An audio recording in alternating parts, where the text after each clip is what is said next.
නෑනේ කළුතරට ගම් වතුර ආවේ රත්නපුරෙන් හැමදාම. රත්නපුරේ ගලලා පිටාර ගලනකොට ඒක කඩාගෙන ඒ දල කඳ එනවා කළුගඟට. කළුගඟට ආපුවාම දරා ගන්න බැරි වුණා කළුගඟෙන් පිටාර ගලලා ওই කළුතර තමයි වැඩිම ගම් වතුර තියෙන ප්‍රදේශයකට. එකවරක් මම හෙලිකොප්ටර් දෙකක් පාවිච්චි කරලා හෙලිකොප්ටර් වලින් විතරයි යන්න පුළුවන් වුණේ කිසිම මාර්ග පද්ධතියක් තිබුණේ නෑ. කොහෙවත් යන්න පාරකවත් යන්න බෑ. ඔක්කොම යට වෙලා ඉවරයි. එක එක භූමි ප්‍රදේශ විතරක් ඉතුරු වෙලා තියෙනවා අනිත් ඔක්කොම යට වෙලා. අපි ඒව කරලා ඒව හැම වේලටම කන්න දුන්නා මිනිස්සුන්ට. කන්නක් දීලා ඊට පස්සේ ඇඳුනුත් දීලා ගෙවලුත් හදලා දීලා හොඳේ ගෙවල් වලට අවශ්‍ය අන්තිම වෙලාවේ ලොරි ගණන් ගෙනල්ලා මේ සෙරමික්ස් පිඟම්බඩු පවා දීලා ඒ කැඩිච්ච ගෙවල් ඔක්කොමත් හදලා හදන්න බැරි තැන්වල ගෙවල් අලුතෙන් හැදුවා තට්ටු දෙකේ. ගිහිල්ලා බලන්න කළුතර උතුරේ තියෙනවා ගෙවල් 50ක් මම හදපු ඒවා.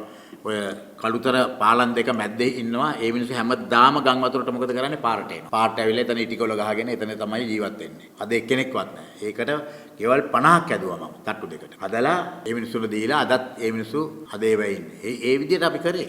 ඒවා ඊට වඩා මහා භයානක තත්වයක් මේක මම කියන්නේ නැහැ. මේ මම ඒ විදිහට කියලා. නමුත් මේකට ඒ වගේ නිර්මාණාත්මකව හිතලා කරන්න ඕනේ. නැතුව නිකම් බොරුවට කතා කරලා වැඩක් නැහැ. දැන් නිලධාරීන් බයයි. තීන්දුව ගන්න බයයි, නිලධාරීන් ක්‍රියා කරන්න බයයි.